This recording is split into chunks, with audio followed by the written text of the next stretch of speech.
ప్రతి ఒక్కరిని సంతోషపరచడం అసాధ్యం. హలో అందరికీ, welcome to all. Please like, share and subscribe to our channel Hasu and జసు.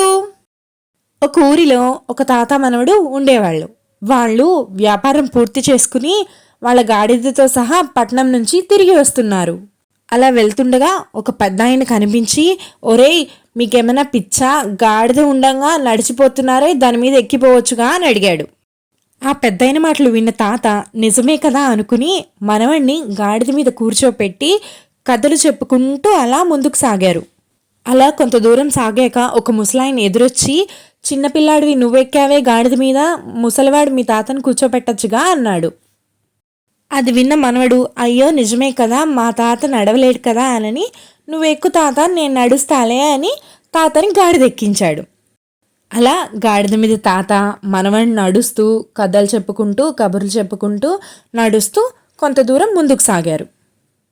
అలా కొంత దూరం వెళ్ళాక ఒక వ్యక్తి ఎదురొచ్చి, ఏం తాత నువ్వు కూర్చున్నావు గాడిద మీద, మరి మీ మనవడికి కాళ్ళు నొప్పుట్టావు అని అడిగాడు. అప్పుడు తాత మనవడిని కూడా గాడిద ఎక్కించాడు. అప్పుడు గాడిద ఇన్నర్ ఫీలింగ్ ఏంటో తెలుసా, ఒరే నన్ను చంపేసేలా ఉన్నారుగా మీ ఇద్దరు కలిసి అనుకుంది. ఇంతలో ఒక బామ్మ ఎదురొచ్చి, మీ ఇద్దరూ కలిసి గాడిద మీద ఎక్కితే గాడిద చస్తుంది, హాయిగా నడిచిపోవచ్చుగా అని అడిగింది.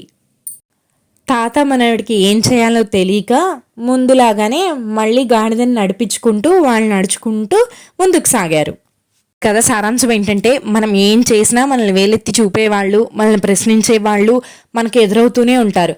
అలా ప్రశ్నిస్తున్నారని, వేలెత్తి చూపిస్తున్నారని అందరినీ సంతోషపెట్టాలనుకుంటే మన జీవితంలో ఎప్పటికీ ముందుకు సాగలేం. You cannot please everyone with your actions. Thank you for watching. I hope everyone liked this video. Please do subscribe to our channel Hasu and Jasu.